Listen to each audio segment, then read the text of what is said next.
Hi guys, my name's Andy from andyguitar.co.uk, and in this video I'm talking you through my top 5 mistakes and bad habits that you want to be sure to avoid if you're learning guitar through YouTube, especially as a beginner. Now, number 1, top of that list, is definitely wrist strumming, or what I call wrist strumming, which is essentially no matter what chord you're strumming, moving or tilting or pivoting the wrist like this. Okay, rather than strumming from the elbows, which is what we want to be doing. So when we're playing rhythm guitar, we're strumming chords, that strumming needs to be a movement pivoting from the elbow with the guitar nice and close into your body, not slipping down your leg like this, not leaning over to see your chords, into your body and moving from the elbow. This allows a way more accurate strumming action, and also for you not to hurt the little muscles in the wrist and hand by doing a big motion with little muscles. We're going to use the big muscles of the arm and moving from the elbow in this sort of fashion. This brings me on to mistake number 2, which is for single string playing. So as a guitarist, we need to treat strumming chords, which is rhythm guitar, and picking single notes, which is essentially lead guitar, we need to treat them as 2 separate things for now as beginners, okay? Strumming is a movement of your arm from the elbow, okay? Gives a nice consistent action and means that we're always strumming all the strings evenly when we want to.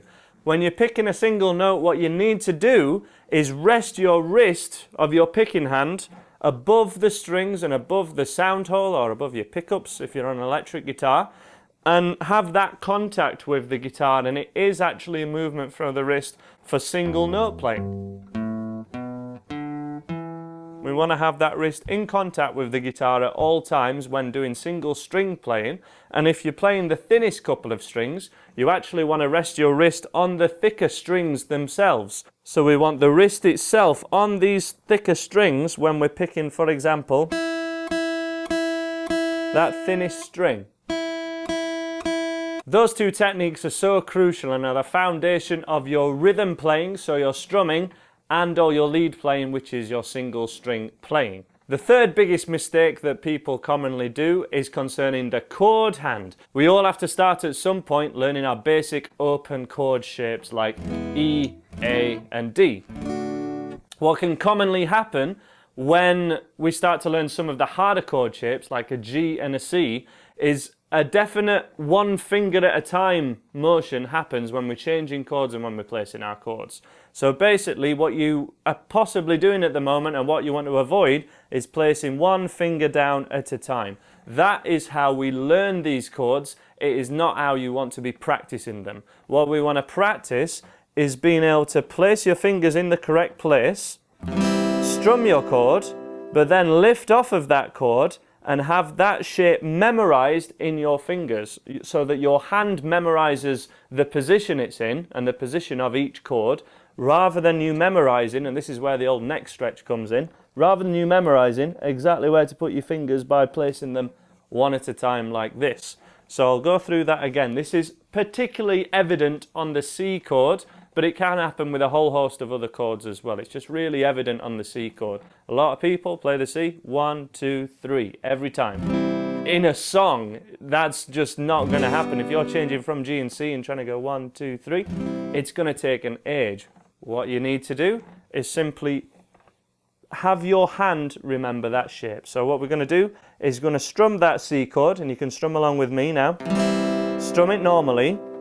Have your hand stay as still as possible, but it wants to rise from the fretboard by about 1 centimetre, so half an inch or so, and freeze in that position that your fingers are in.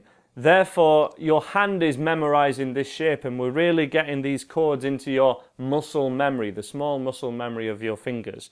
And then we want to place that chord back down and then strum it again as a C chord.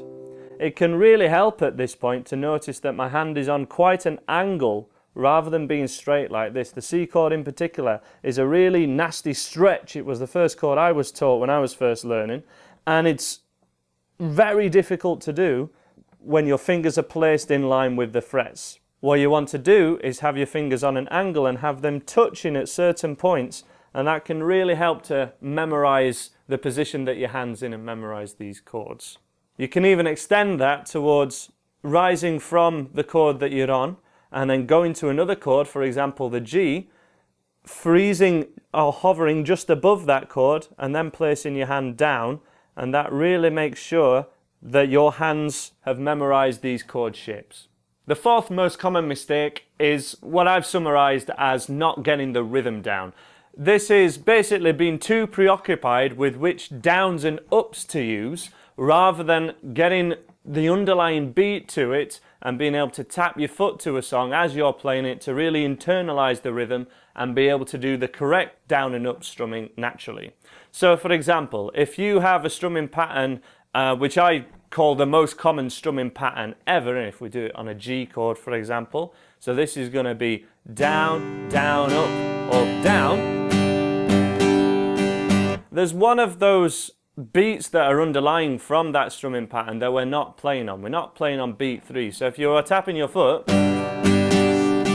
there's one beat there which you're tapping on and not strumming on. And this basically throws people right off. What can all too commonly happen with this strumming pattern and many others is people just look at the D's and U's, for example, and go down, down, up, down, down, down, up, down. And they've completely lost the rhythm even though you're doing the correct downs and ups, what you're following.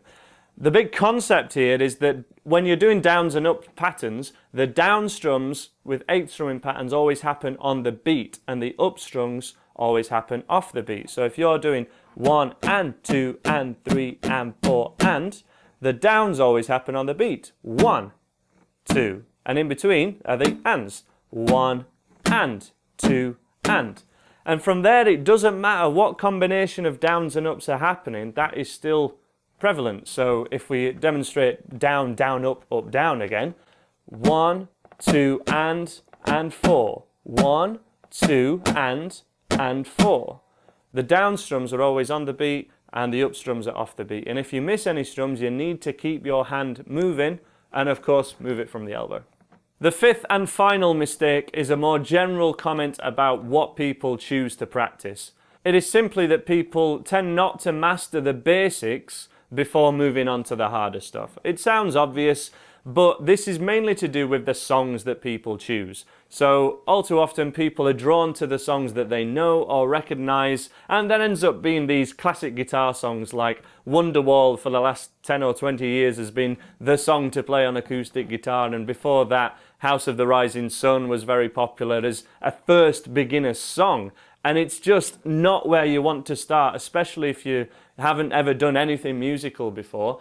You may, after many hours of practice, be able to play that song to a somewhat recognizable version of it, but you're not going to be training yourself with the right techniques and fundamentals that are going to see you through your hopefully many years of guitar playing. So you need a whole bunch, 10s and 20s and 30 songs that are dead easy for you to spot the pattern in these songs, for you to spot the ingredients and to be able to fully master these ingredients such as the basic open chords and strumming patterns and how songs are structured. Get playing real songs as soon as possible, but make sure those songs are way easy. Other things I really recommend are having a repertoire of songs that you're building so that whenever it comes to actually perform for someone, when someone says, hey, you've been learning guitar for a couple of months now, play us something, you've actually got a couple of songs that you've played for that few months that are there ready for you to play in front of people, and you'll do a great job at it. So they're the top 5 mistakes that people learning guitar online commonly make. Make sure you don't fall foul to them,